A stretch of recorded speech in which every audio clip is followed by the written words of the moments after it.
ഹരേ കൃഷ്ണ. നാരായണീയം ദശകം 8 ശ്ലോകം 7.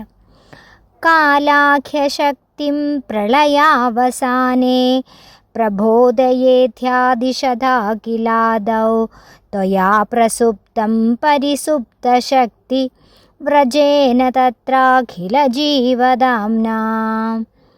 പ്രളയത്തിൻ്റെ ആദിയിൽ എല്ലാ ശക്തികളും ലയിച്ചു കിടക്കുന്നവനും എല്ലാ ജീവജാലങ്ങളുടെ ഇരിപ്പിടവുമായ അങ്ങ് പ്രളയം അവസാനിക്കുമ്പോൾ ഉണർത്തുക എന്നിങ്ങനെ കാലമെന്ന ശക്തിയെ ആജ്ഞാപിക്കുന്നവനായി നിദ്രയെ പ്രാപിച്ചു.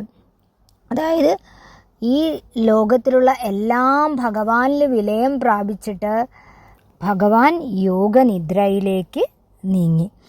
അതായത് എല്ലാം ഭഗവാനിൽ തന്നെ തുടങ്ങുന്നു, എല്ലാം ഭഗവാനിൽ തന്നെ അവസാനിക്കുന്നു. അടുത്ത സൃഷ്ടി തുടങ്ങുന്ന സമയമാവുമ്പോൾ അദ്ദേഹത്തിനെ ഉണർത്താനായിട്ട് കാലമെന്ന ശക്തിയോട് അദ്ദേഹം ആജ്ഞാപിച്ചിട്ട് നിദ്രയിലേക്ക് പോയി. എല്ലാവർക്കും ഭഗവാന്റെ അനുഗ്രഹം ഉണ്ടാവട്ടെ. ഹരേ കൃഷ്ണ. സർവം കൃഷ്ണാർപ്പണമസ്തു.